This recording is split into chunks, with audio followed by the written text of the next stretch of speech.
ನಮಸ್ಕಾರ ಎಲ್ಲರಿಗೂ ಶ್ರೀರಾಮನವಮಿ ಹಬ್ಬದ ಶುಭಾಶಯಗಳು. ನೆಕ್ಸಾನ್ ಅಂತ ಕೇಳ್ತಿದ್ರಿ.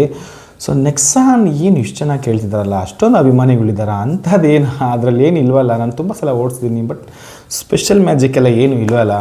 ಸರಿ, ಆದರೂ ಕೂಡ ಈ ವಿಡಿಯೋದಲ್ಲಿ ನೆಕ್ಸಾನ್ ಕಾರ್ನ ಪರ್ಚೇಸ್ ಮಾಡಬೇಕು ಅಂತಿದ್ದವ್ರಿಗೆ ಹೊಸದ ಹಳೇದಾಗಿದ್ರೆ ಎಷ್ಟಕ್ಕೆ ಸಿಗುತ್ತೆ, ದೆಹಲಿಲಾಗಿದ್ರೆ ಎಷ್ಟಕ್ಕೆ ಸಿಗುತ್ತೆ, ಇಲ್ಲಾಗಿದ್ರೆ ಎಷ್ಟಕ್ಕೆ ಸಿಗುತ್ತೆ, ಪ್ರತಿಯೊಂದನ್ನು ಕೂಡ ಈ ವಿಡಿಯೋದಲ್ಲಿ ಶೇರ್ ಮಾಡ್ತಾ ಬರೋಣ. ನಿಮ್ಗೆ ಏನಾದರೂ ದೆಹಲಿ ವೆಹಿಕಲ್ಗಳು ಅಥವಾ ಇಲ್ಲಿನ ವೆಹಿಕಲ್ಗಳು ನಿಮ್ಗೆ ಏನಾದ್ರೂ ಬೆಸ್ಟ್ ಪ್ರೈಸಲ್ಲಿ ನಿಮಗೆ ಬೇಕಾಗಿತ್ತು ಅಂತ ಹೇಳಿದ್ರೆ ಕಾಂಟ್ಯಾಕ್ಟ್ ಮಾಡಿ. ಇನ್ನು ಹೊರಗಡೆ ತರಿಸ್ಬೇಕಾಗಿದ್ರು ಕೂಡ ಅದಕ್ಕೆ ಇನ್ಸ್ಪೆಕ್ಷನ್ ಆಗಿರಲಿ, ಪ್ರತಿಯೊಂದು ಪ್ರಾಪರ್ ಹಿಸ್ಟ್ರಿ ಚೆಕ್ ಮಾಡಿ ನಿಮಗೆ ತಲುಪಿಸಿ NOCಗಳನ್ನು ಕೂಡ ಕೊಡೋದು ಮಾಡೋದಕ್ಕೆ ಆಲ್ರೆಡಿ ಎಸ್ಟಾಬ್ಲಿಷ್ ಆಗಿರುವಂಥ ಟಾಟಾ ಮೋಟರ್ಸ್ ಆಲ್ರೆಡಿ ಭಯಂಕರ ದೈತ್ಯ ವೆಹಿಕಲ್ಗಳನ್ನ ಬಿಟ್ಟು ಸಾಕಷ್ಟು 80s 90s ಅದು ಬೆಳಕಿಗೆ ಬಂದಿರೋವಂಥದ್ದು ದೊಡ್ಡ ವೆಹಿಕಲ್ಗಳನ್ನೇ ಮಾಡಿಬಿಟ್ಟಿದೆ. ಟಾಟಾನಲ್ಲಿ ಇದಕ್ಕಿಂತ ಮುಂಚೆ ನಮ್ಗೆ ತುಂಬ ಹಳೇದಕ್ಕೆ ಹೋದ್ರೂ ಕೂಡ ನಿಮ್ಗೆ ಒಳ್ಳೆ ಗಾಡಿಗಳಿದೆ. ಸಿಯಾರಾ ಇದೆ, ಸುಮೋ, ಇವೆಲ್ಲ ಲೆಜೆಂಡ್ ಕ್ರಿಯೇಟ್ ಮಾಡಿರೋವಂಥದ್ದು. ಅದಾದಮೇಲೆ ಬಂದಂಥ ಟಾಟಾ ಸಫಾರಿ ಅಂತೂ ಅಲ್ಟಿಮೇಟ್. ಈ ಥರ ಎಲ್ಲ ಇದ್ರೂ ಕೂಡ ಎಲ್ಲೋ ಒಂದು ಕಡೆ ಟಾಟಾ ಮೋಟರ್ಸ್ ಅಂದರೆ ಯಾವುದೋ ಒಂದು ಮೆಟಲ್ ಗಾಡಿ ಥರ ಫೀಲಿಂಗು, ಅಥವಾ ಸರ್ವಿಸಲ್ಲಿ ಪ್ರಾಬ್ಲಮ್ಸು, ಮೈಂಟೈನಿಂಗಲ್ಲಿ ಸ್ವಲ್ಪ ಎಕ್ಸ್ಪೆನ್ಸಿವು, ಅಥವಾ ಲೋಕಲ್ ಫೀಲ್ ಕೊಡುವಂಥ ಗಾಡಿಗಳು, ಹೀಗೆ ಅದು ಹೆಸರಾಗ್ಬಿಟ್ಟಿತ್ತು. ಟಾಟಾ ಸಫಾರಿ ಭಯಂಕರ ಚೆನ್ನಾಗಾಗಿ ಸ್ಟ್ರಾಂಗ್ ಬಂದು ಕೂಡ ಒಂದು ಸ್ವಲ್ಪ ಸದ್ದು ಮಾಡಿ ಕೂಡ ಫ್ಲಾಪ್ ಆದ್ರೂ ಕೂಡ ಎಲ್ಲೋ ಒಂದು ಸ್ವಲ್ಪ ಡೌನ್ ಆಗೋಗಿತ್ತು. ಅದ್ರ ಜೊತೆಗೆ ಬೇರೆ ಕಂಪ್ನಿಗಳು, ಹಾವಳಿಗಳು, ತುಂಬ ಕಂಪ್ನಿಗಳು ಇಂಡಿಯಾಗೆ ಬಂದುಬಿಡ್ತು. ಅವೆಲ್ಲ ಕೂಡ ಕೊಡುವಂಥ ಫೀಚರ್ಸ್ಗಳು, ಕೊಡುವಂಥ ಕಂಫರ್ಟ್ಗಳು ಮುಂದೆ ಟಾಟಾ ಮೋಟರ್ಸ್ ಸ್ವಲ್ಪ ಎಲ್ಲೋ ಕಮ್ಮಿ ಆಯಿತು ಅಂತಲೇ ಹೇಳ್ಬೋದು. ಬಟ್ ಎನಿವೇ, ಅದು ಬೇರೆ ಹೆವಿ ವೆಹಿಕಲ್ಸು ಅದರಲ್ಲಿ ಡೀಲ್ ಮಾಡ್ತಿರೋದ್ರಿಂದ ಲಾಸ್ ಅಂತ ಏನು ಇರಲಿಲ್ಲ. ಬಟ್ ಪ್ರಾಕ್ಟಿಕಾಲಿಟಿ ಬಂದಾಗ ಕಾರ್ ಅನ್ನೋ ವಿಷಯದಲ್ಲಿ ಇಂಡಿಕಾ ಒಂದು ಲೆವೆಲ್ಗೆ ಸದ್ದು ಮಾಡ್ತಾಯಿತ್ತು. ಅದು ಬಿಟ್ಟರೆ ಟಾಟಾ ಸುಮೋ ಒಂದು ಲೆವೆಲ್ಗೆ ಇತ್ತು ಅಷ್ಟೇ. ಬಟ್ ಕಂಪೇರ್ ಟು ನಿಮಗೆ ಟೊಯೋಟಾ, ಸುಜುಕಿ ಗಾಡಿಗಳು ಕಂಪೇರ್ ಮಾಡಿದ್ರೆ ಇದು ಅಷ್ಟೊಂದೇನು ಓಹೋ ಅನ್ನೋ ಥರ ಇರಲಿಲ್ಲ. ಬಟ್ ಎಲ್ಲದಕ್ಕೂ ಹೆಂಗೆ ಮಹೀಂದ್ರನಲ್ಲಿ XUV 500 ಬಂದಮೇಲೆ ಹೆಂಗೆ ಬೌನ್ಸ್ ಬ್ಯಾಕ್ ಆಗೋಯ್ತೋ ಮಹೀಂದ್ರ, ಹಾಗೇ ಟಾಟಾ ಮೋಟರ್ಸ್ನಲ್ಲಿ ಈ 2016, 17, 18 ಈ ಕಾಲಘಟ್ಟದಲ್ಲಿ ಲಾಕ್ಡೌನ್ಗಿಂತ ಮುಂಚೆ ಇದು ಬೂಮ್ ಆಗೋದಕ್ಕೆ ಮೇಜರ್ ಕಾರಣ ಬಂದು 2 ಗಾಡಿ. ಅದರಲ್ಲಿ ಒಂದು ಹ್ಯಾಚ್ಬ್ಯಾಕಲ್ಲಿ ಟಾಟಾ ಟಿಯಾಗೋ ಒಂದು ಕಾರಣ ಆದರೆ, SUV ಅಂತ ಹೇಳೋಕ್ಕಾಗಲ್ಲ, ಒಂದು ಮಿಡ್ ಸೈಜ್ SUV ಅಥವಾ ಒಂದು ಕಾಂಪ್ಯಾಕ್ಟ್ ಕ್ರಾಸ್ ಓವರ್ಗಳಲ್ಲಿ ಭಯಂಕರ ಸದ್ದು ಮಾಡಿದ ಗಾಡಿ ಬೇರೆ ಯಾವುದೂ ಅಲ್ಲ, Tata Nexon. Look, specially rare look ಸಿಕ್ಕಾಪಟ್ಟೆ ಸ್ಪೋರ್ಟಿ ಆಗಿತ್ತು. ನೀವು ಫೋಟೋದಲ್ಲಿ ನೋಡಿದ್ರೆ ನಿಮ್ಗೆ ಗೊತ್ತಾಗುತ್ತೆ, ಸಖತ್ ಲುಕ್ಕು. ಅಲ್ಲಿವರೆಗೂ ಆ ಥರ ಲುಕ್ಕು, ಅದಕ್ಕೆ ಚೆನ್ನಾಗಿ ಲುಕ್ಕು ಬೇರೆದ್ರಲ್ಲಿದ್ದು ಕೂಡ ಟಾಟಾ ಮೋಟರ್ಸ್ನಲ್ಲಿ ಕೂಡ ಈ ಥರ ಲುಕ್ ಬರುತ್ತಾ ಅಂತ ಗೊತ್ತಾಗಿದೆ ನೆಕ್ಸಾನಲ್ಲಿ. ಸೊ ಈ ಟೈಮಲ್ಲೂ ಕೂಡ ಹೆಕ್ಸಾನು ಕೂಡ ಬಂದಿದ್ರು ಕೂಡ ನೆಕ್ಸಾನ್ ತುಂಬ ಕಾಂಪ್ಯಾಕ್ಟ್ ಆಗಿತ್ತು, ತುಂಬ ಚಿಕ್ಕದಾಗಿತ್ತು, ತುಂಬ ಕಂಫರ್ಟಬಲ್ ಆಗಿತ್ತು. ಸೇಫ್ಟಿ, ಕ್ವಾಲಿಟಿ ಎಲ್ಲನೂ ಕೂಡ ಚೆನ್ನಾಗಿತ್ತು. ಆ್ಯಂಡ್ ರಿಲಯಬಿಲಿಟಿ ಅನ್ನೋ ವಿಷಯಕ್ಕೆ ಬಂದಾಗ ಕೂಡ ಸ್ವಲ್ಪ ಅಪ್ಡೇಟೆಡ್, ಎನ್ಹ್ಯಾನ್ಸ್ ಕೂಡ ಆಗಿತ್ತು ಅಂತಲೇ ಹೇಳ್ಬೋದು ನೆಕ್ಸಾನಲ್ಲಿ. ಈವನ್ ಟಿಯಾಗೋದಲ್ಲಿ ನಿಮಗೆ ರೆವೆಟ್ರಾನ್ ಇಂಜಿನ್ ಎಲ್ಲ ಬಂದರೂ ಕೂಡ ಅದರಲ್ಲೂ ಡೀಸೆಲ್ಲು, ಪೆಟ್ರೋಲ್ ಎಲ್ಲ ಬಂದ್ರೂ ಕೂಡ ತುಂಬ ಜನಕ್ಕೆ ಆ ಟೈಮಲ್ಲಿ ಪರ್ಟಿಕ್ಯುಲರ್ 2018-19 ಈ ಟೈಮಲ್ಲಿ ತುಂಬ ಜನ ನೆಕ್ಸಾನ್ಗೆ ಜಾಸ್ತಿ ಶಿಫ್ಟ್ ಆಗಿದ್ದು. ಇನ್ನು ಅದರಲ್ಲೂ ಕೂಡ manual, automatic, petrol, diesel variant ಆಪ್ಷನ್ಸ್ಗಳು XA, XM, XT, XZA ಅಂದರೆ ಆಟೋಮೆಟಿಕ್ಕು, ಪ್ಲಸ್ಸು, XZ+, ಈ ಥರ ವೇರಿಯೇಷನ್ಸ್ಗಳು ಸಾಕಷ್ಟು ಬಂದುಬಿಡ್ತು.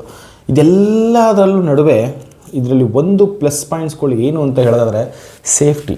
ಟಾಟಾ ಅಂದ್ರೇ ಸೇಫ್ಟಿ ಅಂದ್ರೇ ಟಾಟಾ ಅನ್ನೋ ಮಟ್ಟಿಗೆ ಆಲ್ರೆಡಿ ಇದು ಎಸ್ಟಾಬ್ಲಿಷ್ ಆಗಿದ್ರೂ ಕೂಡ ಈ ಪರ್ಟಿಕ್ಯುಲರ್ ಕಾಲಘಟ್ಟದಲ್ಲಿ ತುಂಬಾ ಪಾಪ್ಯುಲರ್ ಆಗಿದ್ದ ಕಾರಣ ಈ 2 ವೆಹಿಕಲ್ಗಳು.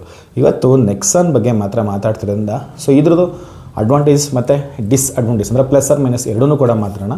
ಪ್ಲಸ್ ಅನ್ನೋ ವಿಷಯಕ್ಕೆ ಬಂದಾಗ ತುಂಬ ಕಂಫರ್ಟಬಲ್ ರೈಡಿಂಗ್. ಅಲ್ಲಿವರೆಗೂ ಸ್ವಲ್ಪ heavy hydraulic clutch, hydraulic gear, hydraulic steering ಈ ಥರ ಬರ್ತಾ ಇದ್ದಂತಹ ಟಾಟಾಗಳಲ್ಲಿ ಸ್ವಲ್ಪ ಮಟ್ಟಿಗೆ ಟ್ಯೂನಿಂಗ್ ಮಾಡಿ ಸ್ವಲ್ಪ ಮಟ್ಟಿಗೆ ಸಾಫ್ಟಾಗಿ ಎಲೆಕ್ಟ್ರಲೈಸ್ ಆಗಿ ಬಂದಿರುವಂಥ ಗಾಡಿಗಳಲ್ಲಿ ನೆಕ್ಸಾನ್ ಕ್ರಾಸ್ ಓವರ್ಗಳು ನೆಕ್ಸಾನ್ ಫಸ್ಟ್ ಅಂತಲೇ ಹೇಳ್ಬೋದು. ಅಷ್ಟು ಚೆನ್ನಾಗಿತ್ತು, ಅದು ತುಂಬ ಈಸಿಯಾಗಿತ್ತು. ಅದರಲ್ಲಿ ಡೀಸೆಲ್ ಅಫ್ಕೋರ್ಸ್ ನಾಯ್ಸ್ ಇದ್ದೇ ಇರುತ್ತೆ, ಬಟ್ ಡೀಸೆಲ್ ಆಗಿರಲಿ ಪೆಟ್ರೋಲ್ ಆಗಿರಲಿ ಎರಡೂ ಕೂಡ ಚೆನ್ನಾಗೇ ಇತ್ತು. ಅದರಲ್ಲೂ ಕೂಡ ಸಪ್ರೇಟ್ ಮೂಡ್ಸ್ ಇತ್ತು. ಅದರಲ್ಲಿ ಸ್ಪೋರ್ಟ್ಸು, ನಾರ್ಮಲ್ ಈ ಥರ ಮೂಡ್ಸ್, ಎಕನಾಮಿಕಲ್ ಮೂಡು ಈ ಥರ ಮೂಡ್ಸ್ಗಳು ಕೊಟ್ಟರು. ಮ್ಯಾನ್ಯುಯಲ್ ಗೇರ್ ಬಾಕ್ಸ್ ಕೊಟ್ಟರು, ಆಟೋಮೆಟಿಕ್ ಗೇರ್ ಬಾಕ್ಸ್ ಕೊಟ್ಟರು. ಆಟೋಮೆಟಿಕ್ ಆ್ಯಕ್ಚುಲಿ ಚೆನ್ನಾಗಿಲ್ಲ, ಅವಾಗ ಅದು ಚೆನ್ನಾಗಿರಲಿಲ್ಲ. ಬಟ್ ಇವಾಗ DCT ಬಂದಿದೆ, ಈಗ ಫೇಸ್ ಲಿಫ್ಟಲ್ಲಿ DCT ಬಂದಿದೆ, ಅದ್ರ ಬಗ್ಗೆ ನಾನು ಆಮೇಲೆ ಹೇಳ್ತೀನಿ. ಅದಕ್ಕಾಗಿರಲಿ, ಸೇಫ್ಟಿಲಾಗಿರಲಿ, ಕಂಫರ್ಟ್ ಆಗಿರಲಿ, ಮೈಲೇಜ್ ಕೂಡ ಚೆನ್ನಾಗೇ ಬರ್ತಾಯಿತ್ತು. ಡೀಸೆಲ್ನಲ್ಲೂ ಪೆಟ್ರೋಲಲ್ಲೂ ಓಕೆ ನಾಟ್ ಬ್ಯಾಡ್. ಎಲ್ಲ ಗಾಡಿಗಳು ಎಷ್ಟು ಕೊಡುತ್ತೆ ಅಷ್ಟು ಕೊಡುತ್ತೆ. ತೂಕ ಕೂಡ ಜಾಸ್ತಿ ಇರೋದ್ರಿಂದ ಸ್ವಲ್ಪ ಮೈಲೇಜ್ ಇಷ್ಟಲ್ಲಿ ಸ್ವಲ್ಪ ಕಾಂಪ್ರಮೈಸ್ ಮಾಡ್ಕೋಬೇಕಾದ್ರೆ ಇದ್ರ ಥರನೇ ಸೆಗ್ಮೆಂಟಲ್ಲಿ ಈಗ ನೀವು ನೋಡೋದಾದರೆ 300 ಇತ್ತು ಮಹೇಂದ್ರದಲ್ಲಿ, ಬ್ರಿಜಾ ಇತ್ತು, ವಿಟಾರಾ ಬ್ರಿಜಾ ಇವೆಲ್ಲ ಹೇಳ್ತೀವಲ್ಲ ಅದು ಇತ್ತು. ಸೊ ನಿಮಗೆ ಕ್ರೆಟಾನೂ ಇತ್ತು. ಅವಳು ಕೊಡೋಷ್ಟು ಮೈಲೇಜ್ ಕೊಡಲಿಲ್ಲ ಅಂದ್ರೂ ಕೂಡ ಇದು ಅದಕ್ಕಿಂತಲೂ ಬೆಟರ್ ಅಂತಲೇ ಹೇಳ್ಬೋದು. ಸ್ವಲ್ಪ ದೊಡ್ಡ ಸೈಜ್, ನಿಮಗೆ ರೋಡ್ ಪ್ರೆಸೆನ್ಸ್ ಕೂಡ ತುಂಬ ಚೆನ್ನಾಗಿತ್ತು. ಆ್ಯಂಡ್ ಅಫ್ಕೋರ್ಸ್ ಇದು ಓಡಿಸೋದು ಕೂಡ ಏನೋ ಒಂಥರ ನಿಮಗೆ ಡೋರ್ ಹಾಕಬೇಕಾದಾಗೇ ಆ ಸಾಲಿಡ್ ಥಡ್ ಅದು ನಿಮಗೆ ಫೀಲ್ ಕೊಡ್ತಿತ್ತು ಕಾನ್ಫಿಡೆನ್ಸ್. ಹೀಗೆ ಈಕೋ ಸ್ಪೋರ್ಟ್ ಓಡಿಸಿರೋರಿಗೆ ಮತ್ತು ಈ ಫೋರ್ಡ್ ಕಂಪ್ನಿ ಗಾಡಿಗಳಲ್ಲಿ ಹಿಂಗೆ ನಿಮಗೆ ಡೋರ್ ಹಾಕ್ದಾಗ ಆ ಶಬ್ದ ನಿಮಗೆ ಎಂಕರೇಜ್ ಮಾಡುತ್ತೆ, ನೀವು ಸೇಫ್ ಆಗಿದ್ದೀರಾ, you are in safe zone ಅಂತ ನಿಮಗೆ ಎಂಕರೇಜ್ ಮಾಡುತ್ತೆ ಓಡಿಸೋದಕ್ಕೆ. ಹಾಗೆ ಆ ಟಾಟಾ ನೆಕ್ಸಾನ್ ಗಾಡಿಗಳು ನಿಮ್ಗೆ ಹಾಗೆ ಎಂಕರೇಜ್ ಮಾಡ್ತಾಯಿತ್ತು. ಆ್ಯಂಡ್ ಎರಡನೇ ಪಾಸಿಟಿವ್, ಸೀಟಿಂಗ್ ಕಂಫರ್ಟ್. ನಿಜವಾಗ್ಲೂ seating comfort it's next level. ಈ ಟಾಟಾ ಸುಮೋ ಮತ್ತು ಈ ಹಳೆ ಇಂಡಿಕಾ ಇವುಗಳಲ್ಲಿ ಸೀಟ್ ಕಂಫರ್ಟ್ ಅಷ್ಟು ಚೆನ್ನಾಗಿ ಇಲ್ಲದೇ ಇದ್ರೂ ಕೂಡ ಇದರಲ್ಲಿ ತುಂಬ ಚೆನ್ನಾಗಿ ಮಾಡಿದರು. ಯಾಕಂದರೆ ಅದು ಟಾಟಾ ಸಫಾರಿ ಒಂದರಲ್ಲಿ ಚೆನ್ನಾಗಿತ್ತು, ಸ್ಟ್ರಾಮ್ ಇವೆಲ್ಲ ಇದ್ರಲ್ಲಿ ಸ್ವಲ್ಪ ಪರವಾಗಿಲ್ಲ. ಬಟ್ ಬೇರೆ ಮಿಡ್ಡಲ್ಲಿ ಯಾವುದೂ ಚೆನ್ನಾಗಿರ್ತಿರಲಿಲ್ಲ. ಬಟ್ ಇದರಲ್ಲಿ ಸೀಟಿಂಗ್ ಕಂಫರ್ಟ್ ತುಂಬ ಚೆನ್ನಾಗಿ ಮಾಡಿದರು. ಹೈಟ್ ಅಡ್ಜಸ್ಟಬಲ್ ಆಗಲಿ ಪ್ರತಿಯೊಂದನ್ನು ಕೂಡ ಏರ್ ಕೊಡೋದಂತ ಹಿಂದೆ ಕೂತ್ಕೊಳ್ಳೋರ್ಗೂ ಅಷ್ಟೇ 3 ಜನ ಮೀಡಿಯಮ್ ಸೈಜ್ಗಳು ಆರಾಮಾಗಿ ಕೂತ್ಕೋಬೋದಿತ್ತು. ಇನ್ನು ಡಿಕ್ಕಿ ವಿಷಯಕ್ಕೆ ಬಂದರೆ ಒಂದು ಲೆವೆಲ್ಗೆ ಮಿಡ್ ಸೈಜ್ ಫ್ಯಾಮಿಲಿಗೆ, ಒಂದು 4-5 ಜನ ಇರುವಂಥ ಫ್ಯಾಮಿಲೀಸ್ಗೆ ಎಷ್ಟು ಬೇಕೋ ಅಷ್ಟು ಖಂಡಿತ ಇದೆ. ಇನ್ನು ಗ್ರೌಂಡ್ ಕ್ಲಿಯರೆನ್ಸ್ ಕೂಡ ಚೆನ್ನಾಗೇ ಇತ್ತು. ಅಫ್ಕೋರ್ಸ್ ಇದು 5 ಸ್ಟಾರ್ ರೇಟಿಂಗ್ ಇರೋದ್ರಿಂದ ನಿಮಗೆ ಸೇಫ್ಟಿ ವಿಷಯದಲ್ಲಿ ಮಾತಾಡೋಂಗಿಲ್ಲ ಕಂಪೇರ್ ಟು ನಿಮಗೆ ಸುಜುಕಿ ಬಿಡಿ. ಅದರಲ್ಲಿ ಬಂದಿದ್ದು ಆಟೋಮೆಟಿಕ್ ಏನಿತ್ತೋ ಅದು ಅಫ್ಕೋರ್ಸ್ ಆ ರಬ್ಬರ್ ಬ್ಯಾಂಡ್ ಫೀಲಿಂಗು ಚೆನ್ನಾಗಿಲ್ಲ. ಬಟ್ ಮ್ಯಾನ್ಯುವಲ್ ಸೂಪರಾಗಿತ್ತು, ಸ್ವಲ್ಪ ರಫ್ ಇತ್ತು. ಬಟ್ ಹೋಗ್ತಾ ನೆಕ್ಸ್ಟ್ ಅದರಲ್ಲಿ ಬಂದಿದ್ದ ಜನ್ರೇಷನ್ಗಳಲ್ಲಿ ಫೇಸ್ ಲಿಫ್ಟ್ ಎಡಿಷನ್ಗಳಲ್ಲಿ ಅದು ತುಂಬ ಚೆನ್ನಾಗಿ ಟ್ಯೂನಿಂಗ್ ಅಪ್ ಮಾಡಿದ್ದಾರೆ. ಈಗ ಫೇಸ್ ಲಿಫ್ಟಲ್ಲಿ ಇರೋದು DCT ಡ್ಯೂಯಲ್ ಕ್ಲಚ್ ಟ್ರಾನ್ಸ್ಮಿಷನ್ ಇರೋದ್ರಿಂದ ಇನ್ನೂ ಕೂಡ ಸ್ಮೂತಾಗಿ ಶಿಫ್ಟ್ ಆಗುತ್ತೆ. ಅಫ್ಕೋರ್ಸ್ ಸ್ವಲ್ಪ ಮೇಂಟೆನೆನ್ಸ್ ಸ್ವಲ್ಪ ಇರ್ಬೋದು. ಬಟ್ ಎನಿವೇ ಆಟೋಮೆಟಿಕ್ ಮಾತ್ರ ತುಂಬ ಚೆನ್ನಾಗಿ ಮಾಡಿಕೊಟ್ಟಿದ್ದಾರೆ.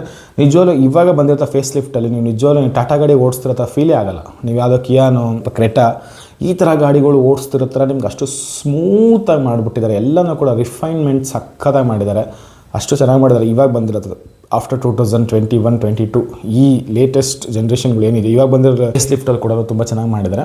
ಒಳ್ಳೆ ರೋಡ್ಗೂ ಸೂಟಬಲ್ ಆಗುತ್ತೆ, ಕಚ್ಚಾ ರೋಡ್ಗೂ ಕೂಡ ಸೂಟಬಲ್ ಆಗುತ್ತೆ. ಸಸ್ಪೆಷನ್ ಕೂಡ ಇದು ಇತ್ಲಾಗ ಸಾಫ್ಟು ಅಲ್ಲ, ಇತ್ಲಾಗ ಹಾರ್ಡು ಅಲ್ಲ, ಮೀಡಿಯಮ್ ಆಗಿರೋದ್ರಿಂದ ಓಕೆ ಎಲ್ಲದಕ್ಕೂ ಅಡ್ಜಸ್ಟ್ ಆಗಬಹುದು, ನಾಟ್ ಎನ್ ಇಶ್ಯೂ. ಸ್ವಲ್ಪ ಇನಿಷಿಯಲ್ ಬಂದಿದ್ದ ಬ್ಯಾಚ್ಗಳಲ್ಲಿ ಸ್ವಲ್ಪ ನಿಮಗೆ ಸ್ಟೇರಿಂಗ್ ರ್ಯಾಕ್ ಇಶ್ಯೂಸ್ಗಳು ಕಾಣಿಸ್ಕೊಂಡಿತ್ತು, ಮತ್ತು ನಿಮಗೆ ಎಲ್ಲ ಸ್ವಲ್ಪ ಸಸ್ಪೆಷನ್ ಇಶ್ಯೂಸ್ಗಳು ಇತ್ತು. ಬಟ್ ಈಗ ಅದೆಲ್ಲ ಏನಿಲ್ಲ, ಈಗ ಬಂದಿರೋ ಫೇಸ್ ಲಿಫ್ಟಲ್ಲೆಲ್ಲ ಏನಿಲ್ಲ. ಸೊ ಇದನ್ನ ಆರಾಮಾಗಿ ತೊಗೋಬಹುದು. ಆ್ಯಂಡ್ ಮೈಲೇಜಲ್ಲಿ ಸ್ವಲ್ಪ ನೀವು ಕಾಂಪ್ರಮೈಸ್ ಆಗ್ಬೋದು. 12-13 ನಿಮಗೆ ಸಿಟಿಲಿ ಕೊಡುತ್ತೆ ಡೀಸೆಲ್ನಲ್ಲಿ. ನಿಮ್ಗೆ ಇನ್ನು ಹೈವೇಗೆ ಹೋದರೆ ಒಂದು 17-18-20ವರೆಗೂ ತೊಗೊಂಡಿರೋವಂಥವ್ರು ಇದ್ದಾರೆ. ಇನ್ನು ಪೆಟ್ರೋಲ್ ವಿಷಯಕ್ಕೆ ಬಂದರೆ ತುಂಬ ಫ್ಯಾನ್ಸ್ ಇರ್ತಾರೆ. ಸೊ ಹಂಗಾಗಿ ಒಂದು 4-5 ಕಿಲೋಮೀಟ್ರ್ ಕಮ್ಮಿ ಹಾಕ್ಕೊಳ್ಳಿ ಅಷ್ಟೇ. ಇನ್ನು ಆಟೋಮೆಟಿಕಲ್ ಕೂಡ ಮೈಲೇಜ್ ಚೆನ್ನಾಗೇ ಬರುತ್ತೆ. ಇನ್ನೊಂದು 2 ಕಿಲೋಮೀಟ್ರ್ ಕಮ್ಮಿ ಹಾಕ್ಕೊಳ್ಳಿ ಕಂಪೇರ್ ಟು ನೀವು ಯಾವ ಫ್ಯೂಲ್ ಹೋಗ್ತೀರೋ ಅದಕ್ಕಿಂತ ಒಂಚೂರು ಕಮ್ಮಿನೇ ಇರುತ್ತೆ. ಇದರಲ್ಲೂ ಕೂಡ ಡಾರ್ಕ್ ಎಡಿಷನ್ ಎಲ್ಲ ಇದೆ, ಪ್ಯೂರ್ ಬ್ಲ್ಯಾಕ್ ಬಂದರೆ ಸ್ಪೋರ್ಟಿ ಲುಕ್ಕೆಲ್ಲ ಕೊಟ್ಟು ಮಾಡ್ತಾರೆ.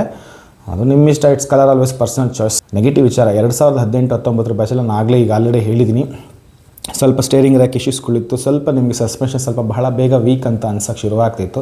ಸ್ವಲ್ಪ ನಿಮಗೆ ರಫ್ ಆ್ಯಂಡ್ ಟಫ್ ಲುಕ್ ಆಗಿರಲಿ, ಮತ್ತು ಸಡನ್ ಎಕ್ಸಲರೇಟ್ ಮಾಡಿದಾಗ ನಿಮಗೆ ಟಾರ್ಕಿ ಏನಾಗುತ್ತೆ, ಟಾರ್ಕಿನಲ್ಲಿ ನಿಮಗೆ ಕ್ವಿಕ್ ಟಾರ್ಕಿ ಅಂತ ಹೇಳ್ತೀವಿ. ಕ್ವಿಕ್ ಟಾರ್ಕಿ ಅಂತ ಹೇಳಿದ್ರೆ ಸಡನ್ನಾಗಿ ನೀವು ಫಸ್ಟ್ ಗಿರ್ ಹಾಕಿದ ರಪ್ ಅಂತ ಬೌನ್ಸ್ ಆಗುತ್ತೆ ಅದು ಗಾಡಿ.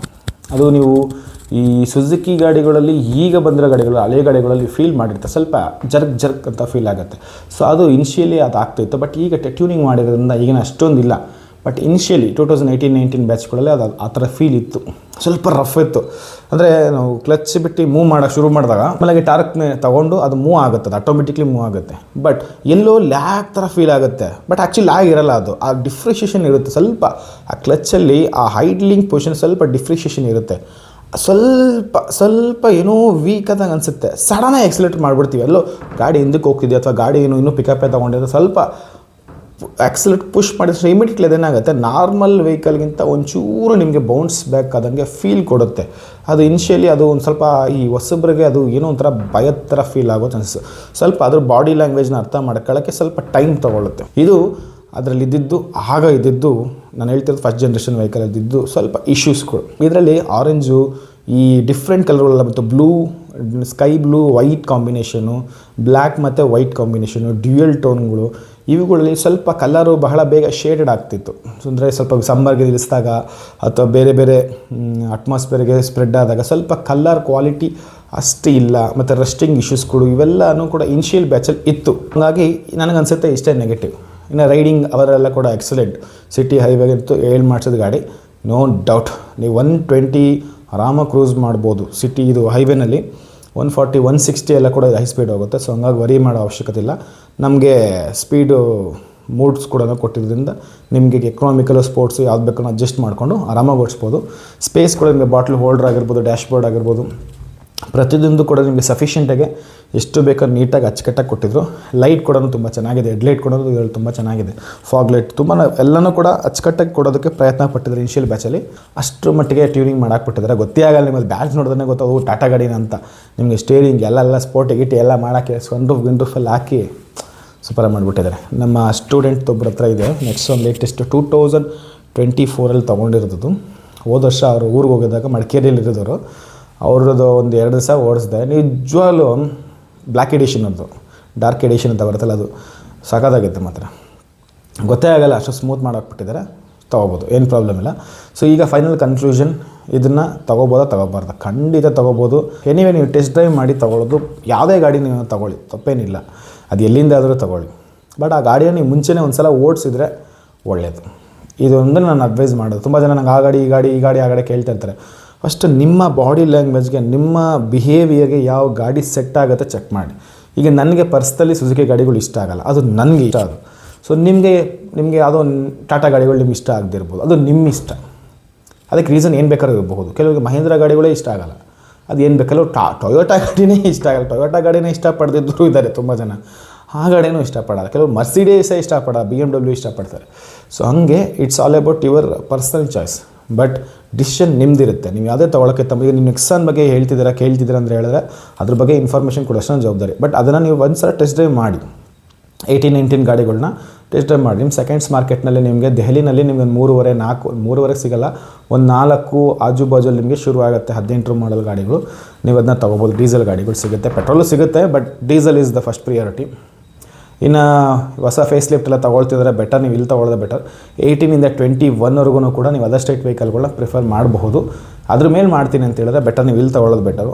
ನಿಮಗೆ ಸ್ವಲ್ಪ ರಫ್ ಆ್ಯಂಡ್ ಟಫ್ ಇದ್ರೂ ಪರವಾಗಿಲ್ಲ ಅಂತ ಹೇಳಿದ್ರೆ 18-19 ಸೂಪರ್ ಬ್ಯಾಚ್ ಅದು. ನಿಮ್ಗೆ ಆ ಟೈಮಲ್ಲಿ ಬಂದಂಥದ್ದು ಒಳ್ಳೆ ಇಂಜಿನ್ ಆಗಿರಲಿ, ಎಲ್ಲನೂ ಕೂಡ ಚೆನ್ನಾಗಿ, ಇವಾಗಲೂ ಚೆನ್ನಾಗಿದೆ, ಅವಾಗ ಚೆನ್ನಾಗಿದೆ. ಬಟ್ ಸ್ವಲ್ಪ ಅದು ರಫ್ ಆ್ಯಂಡ್ ಟಫ್ ಕ್ಯಾಟಗರಿ ಸೇರುತ್ತೆ. ಸ್ವಲ್ಪ ನಿಮ್ಮದು ಮ್ಯಾನ್ಲಿ ಆಗಿದ್ದು, ನಿಮ್ಮದು ನೇಚರ್ ಸ್ವಲ್ಪ ರಫ್ ಆ್ಯಂಡ್ ಟಫ್ ಇದೆ ನಿಮ್ಮದು ಅಂತ ಹೇಳಿದ್ರೆ ನೀವು 18 to 21ವರೆಗೂ ನೀವು ಚೂಸ್ ಮಾಡ್ಬೋದು. 22, 23, 24 ಇದೆಲ್ಲ ಸ್ವಲ್ಪ ಲೇಟೆಸ್ಟ್ ಸೆಗ್ಮೆಂಟಿಗೆ ಬರುತ್ತೆ. ಸೊ ಇದರಲ್ಲೆಲ್ಲ ನಿಮಗೆ ಫೇಸ್ ಲಿಫ್ಟ್ ಕೂಡ ಆ್ಯಡ್ ಆಗುತ್ತೆ. ಸೊ ಈ ಒಂದು ಎಡಿಷನಲ್ಲಿ ತುಂಬ ಸಾಫ್ಟ್ ಬರುತ್ತೆ. ಇದು ನಿಮಗೆ ನೀವು ಅಪಾರ್ಟ್ಮೆಂಟ್ ಜೀವಿಗಳು, ಫ್ಲ್ಯಾಟ್ ಜೀವಿಗಳು, ಅಥವಾ ನಿಮ್ಮದೊಂದು ಚೊಕ್ಕ ಫ್ಯಾಮಿಲಿ ಇದೆ, 1 ಮಗು 2 ಮಗು ಇದೆ, ಚಿಕ್ಕ ಮಕ್ಕಳು ಹೆಂಡ್ತಿದ್ದಾರೆ. ಸೊ ಇಂಥವ್ರಿಗೆ ಸಾಫ್ಟಾಗಿರಬೇಕು ಗಾಡಿ, ಸ್ವಲ್ಪ ಸೇಫ್ಟಿನೂ ಬೇಕು ಅಂದವ್ರಿಗೆ ಲೇಟೆಸ್ಟ್ ಬ್ಯಾಚ್ಗಳನ್ನ ತೊಗೊಳ್ಳೋದು ಉತ್ತಮ. ಸೊ ಇಲ್ಲೊಂದು ನಿಮ್ಗೊಂದು 7-7.5 ಲಕ್ಷ ಹೀಗೆಲ್ಲ ಸಿಗುತ್ತೆ. ಹಳೆ ಗಾಡಿಗಳು ಒಂದು 6.5-7.5 ಹಿಂಗೆಲ್ಲ ಸಿಗುತ್ತೆ. ಸೊ ನಿಮ್ಗೆ ಹೊರಗಡೆ ಸ್ಟೇಟ್ ತಂದು ಇಲ್ಲಿ ರಿಜಿಸ್ಟ್ರೇಷನ್ ಮಾಡಿಕೊಂಡ್ರೆ ನಿಮ್ಗೊಂದು 1 ಲಕ್ಷ ಆಜು ಬಾಜು ಸೇವ್ ಆಗುತ್ತೆ. ಇಲ್ಲೇ ತೊಗೊಂಡ್ರೆ 1 ಲಕ್ಷ ಜಾಸ್ತಿ ಆಗುತ್ತೆ ಅಂತ ಅಂದ್ಕೊಳ್ಳಿ, ಅಷ್ಟೇ ಸಿಂಪಲ್. ಏನು ಇದರಲ್ಲಿ ಏನು ಅಂಥ ಓವರ್ ನೆಗೆಟಿವ್ ಅಂತ ಏನು ಅನಿಸ್ಲಿಲ್ಲ ಹೊಸ ಬ್ಯಾಚಲ್ಲಿ. ಬೇರೆ ಸ್ವಲ್ಪ ಪ್ರೈಸ್ ಜಾಸ್ತಿ ಆಗಿದೆ. ಈಗ ಆಲ್ರೆಡಿ ಮತ್ತೆ ಮೊನ್ನೆ ಕೂಡ ಸ್ವಲ್ಪ ಜಾಸ್ತಿ ಮಾಡಿದರೆ ಪ್ರೈಸು, ಹಾಗಾಗಿ ಪ್ರೈಸ್ ಡೇ ಬೈ ಡೇ ಜಾಸ್ತಿ ಆಗ್ತಾಯಿದೆ. ಯಾಕಂದರೆ ಟಾಟಾ ಇವಾಗ ಆಫ್ಟರ್ ಹೊಸ ಸಫಾರಿ, ಹರಿಯರ್ ಇವೆಲ್ಲ ಬಂದಾಗ ಶುರು ಮಾಡಿದ್ಮೇಲೆ ಮತ್ತು ಸಫಾರಿ ಬೇರೆ ಸಿಯಾರಾ ಬೇರೆ ಬಿಟ್ಟಿದ್ದಾರೆ. ಸೊ ಹಂಗಾಗಿ ಇವಾಗ ಟಾಟಾ ಮತ್ತು ಮಹೀಂದ್ರ ಜೋಡೆತ್ತುಗಳೆಲ್ಲವು ಒಂಥರ ದೇಶಿ ರೈವಲ್ರಿ ಅವೆರಡರ ನಡುವೆ ಯಾವಾಗಲೂ ಇದ್ದಿದ್ದೇ ಇರ್ತದೆ. ಬಟ್ ಎನಿವೆ ಎರಡರಲ್ಲೂ ಕೂಡ ಒಳ್ಳೊಳ್ಳೆ ಗಾಡಿಗಳು ಮಾತ್ರ ಭಯಂಕರ. ನೀನೊಂದು ಬಿಡ್ತೀಯ ನಾನೊಂದು ಬಿಡ್ತೀನಿ ಅಂತೇಳಿ ಪೈಪೋಟಿ ಮಾಡ್ತಿದ್ದಾರೆ. ಎನಿವೆ ನಮ್ಮ ದೇಶದ 2 ಬ್ರ್ಯಾಂಡ್ ಆಗಿರೋದ್ರಿಂದ ಬೇರೆ ಬ್ರ್ಯಾಂಡ್ಗಳ್ನ ಡಾಮಿನೇಟ್ ಮಾಡ್ತಿರೋದಂತೂ ಸತ್ಯ. ನೀವು ಯಾವುದೇ ಆಗಿರಲಿ, ಟೊಯೋಟೋದಲ್ಲಿ ಈಗ ಜಾಸ್ತಿ ಗಾಡಿಗಳೇ ಇಲ್ಲ. ಫಸ್ಟ್ ಆಫ್ ಆಲ್ ಅಲ್ಲಿರೋ ಒಂದು ಫಾರ್ಚುನರ್ನ ಮಾರ್ಕೋಬೇಕು ಅವರು, ಇಲ್ಲಾಂದರೆ ಹೈ ಕ್ರಾಸ್ನ ಮಾರ್ಕೋಬೇಕು. ಇನ್ನು ಬೇರೆ ಯಾವುದೂ ಇಲ್ಲ. ಇಟಿಯೋಸ್ ಇದೆ, ಬಟ್ ಇನ್ನು ಫಾರ್ಚುನರು ಸಿಕ್ಕಾಪಟ್ಟೆ 60 ಲಕ್ಷ ರೂಪಾಯಿ ಇದೆ, ಮುಗಿದೋಯ್ತು ಕತೆ, ತಿಥಿನೇ ಅದು. ಇನ್ನು ಹೈ ಕ್ರಾಸ್ ಅಷ್ಟೇನು ಮಜಾ ಕೊಡೋಲ್ಲ, ಅದು ಕೂಡ ಅದು ರೀಬ್ಯಾಡ್ಜಿಂಗ್, ಅದು ಸುಜುಕಿನಲ್ಲೂ ಇದೆ ಅದೇನೆ. ಸೊ ಹಂಗಾಗಿ ಈಗ ಟೊಯೋಟೋದಲ್ಲಿ 1-2 ಆಪ್ಷನ್ಸ್ಗಳಿದೆ, ಜಾಸ್ತಿ ಆಪ್ಷನ್ಸ್ಗಳರಲ್ಲಿಲ್ಲ. ಅದರಲ್ಲಿ ಬೇರೆ ಸೆಡನೆಲ್ಲ ಇದೆ, ಬಟ್ ತೊಗೊಳ್ಳಲ್ಲ ಯಾರು. ಇನ್ನು ಸುಜುಕಿನಲ್ಲೂ ಇದಕ್ಕೆ ಪೈಪೋಟೆ ಕೊಡೋ ಥರದ್ದು ಯಾವುದೂ ಇಲ್ಲವೇ ಇಲ್ಲ ಸುಜುಕಿನಲ್ಲಿ. ಇನ್ನು ಕಿಯಾದಲ್ಲೆಲ್ಲ ಇದೆ, ಬಟ್ ಆದರೂ ಟಾಟಾ ಮಹೀಂದ್ರ ಇವಾಗ ಪೀಕಲ್ಲಿದ್ದಾರೆ. ಎರಡರಲ್ಲೂ ಕೂಡ ಒಳ್ಳೊಳ್ಳೆ ಗ್ರ್ಯಾಂಡ್ ವೆಹಿಕಲ್ಸ್ಗಳು ಬರ್ತಾಯಿದೆ. ಎಲ್ಲದರಲ್ಲೂ ಕೂಡ ನಿಮಗೆ ಅವಾಗಿನ ಥರದ್ದು ಯಾವುದು, ಅವಾಗೆಲ್ಲ ಸ್ವಲ್ಪ ಟಾಟಾ ಗಾಡಿಗಳನ್ನ ಸ್ವಲ್ಪ ತುಕ್ಕಿ ಗಾಡಿಗಳು, ಮಹೀಂದ್ರ ಗಾಡಿಗಳನ್ನ ರಸ್ಟ್ ಇಶ್ಯೂಸ್ಗಳು ಗಾಡಿಗಳು ಎಲ್ಲ ಬೈತಾರೆ, ಈಗಲೂ ಬೈತಾರೆ ಅದನ್ನ, ಇಲ್ಲ ಅಂತಲ್ಲ. ಬಟ್ ಎನಿವೇ ಓವರಾಲ್ ನೀವು ನೋಡಿದ್ರೆ, ಸೊ ನೀವು ಚೂಸ್ ಮಾಡಿ. ಇನ್ನು ಹರಿಯರ್ ಕೂಡ ಇನ್ನೂ ಸ್ವಲ್ಪ ಪ್ರೈಸ್ ಪಾಯಿಂಟ್ ನೀವು ಆ್ಯಡ್ ಮಾಡಿದ್ರೆ ಟಾಟಾ ಹರಿಯರ್ ಕೂಡ ಬರುತ್ತೆ. ಹರಿಯರ್ ಕೂಡ one of the best option. ಇದಕ್ಕೆ ಕಂಪೇರ್ ಮಾಡಿದ್ರೆ ಅದ್ರಲ್ಲಿ ಇನ್ನೂ ಚೆನ್ನಾಗಿರುತ್ತೆ, ಟ್ಯೂನಿಂಗ್ ಚೆನ್ನಾಗಿರುತ್ತೆ, ಇನ್ನೂ ಸ್ವಲ್ಪ ಸ್ಪೇಷಿಯಸ್ ಆಗಿರುತ್ತೆ, ಗ್ರೌಂಡ್ ಕ್ಲಿಯರೆನ್ಸ್ ಸೂಪರಾಗಿರ್ತದೆ. ರೋಡ್ ಪ್ರೆಸೆನ್ಸ್ ಅಂತೂ ಹರಿಯರ್ ಅದು ಬ್ಲ್ಯಾಂಕ್ ಪ್ಯಾಂಥರ್ ಥರನೇ ಬರ್ತದೆ, ಅಷ್ಟರ ಮಟ್ಟಿಗೆ ಇರ್ತದೆ. ಈಗ ಟಾಟಾ ಸಫಾರಿ ಇನ್ನೂ ಸ್ವಲ್ಪ, ಬಟ್ ಏನಾದ್ರಲ್ಲಿ ಕ್ಯಾಮ್ರಾ ಕ್ವಾಲಿಟಿ ಆಗಿರಲಿ, ಸ್ವಲ್ಪ ಗೇರ್ ಬಾಕ್ಸ್ ಎಲ್ಲ ಇಶ್ಯೂಸ್, ಅದು ಇನ್ನೊಂದು ವೀಡಿಯೋದಲ್ಲಿ ಮಾತಾಡೋಣ. Is the ultimate option for buying. So ನಿಮ್ಮ ಹತ್ರ ಬಜೆಟ್ ಕಡಿಮೆ ಇದೆ, 4.5 5 ಲಕ್ಷ ಆಜು ಬಾಜಲ್ಲಿದೆ, ಅದರ್ ಸೈಡ್ ವೆಹಿಕಲ್ ತೊಗೋಬೋದಂದರೆ ಖಂಡಿತ ತೊಗೊಳ್ಳಿ. ಸೂಪರ್ ಒಳ್ಳೆ ಆಪ್ಷನ್. ಅದರಲ್ಲಿ ನೀವೇನು ಎಕ್ಸೆಡ್ ಮ್ಯಾನ್ಯುಯಲ್ ಆಗಿರೋ ಎಕ್ಸೆಡ್ ವೇರಿಯಂಟ್ ತೊಗೊಳ್ಳಿ. ನಿಮಗೆ ಆಟೋಮೆಟಿಕ್ ನಾನು ನಿಮ್ಗೆ ಅಷ್ಟು ರೆಕಮೆಂಡ್ ಮಾಡಲ್ಲ, ಹಳೆ ಬೆಚ್ಚಲ್ಲಿ ಅದು ಚೆನ್ನಾಗಿಲ್ಲ, ಅದು ಆಟೋಮೆಟಿಕ್ಕು ಸ್ವಲ್ಪ ನಿಮ್ಗೆ ಅದಕ್ಕೆ ಓಕೆ ಆದರೆ ರಬ್ಬರ್ ಬ್ಯಾಂಡ್ ಫೀಲಿಂಗ್ ನಿಮ್ಗೆ ಓಕೆ ಆದರೆ ಹಳೇದ್ರಲ್ಲಿ ಕೂಡ ನೀವು ಆಟೋಮೆಟಿಕ್ ತೊಗೋಬೋದು. ಇಲ್ಲಾಂದರೆ ಎಕ್ಸೆಡ್ ತೊಗೊಳ್ಳಿ, ಇಲ್ಲಾಂದರೆ XT XM ಅದೆಲ್ಲ ಸ್ವಲ್ಪ ಮೀಡಿಯಮ್ ಆಗೋಯ್ತು ಸ್ವಲ್ಪ, but ಎಕ್ಸೆಡ್ is the good option.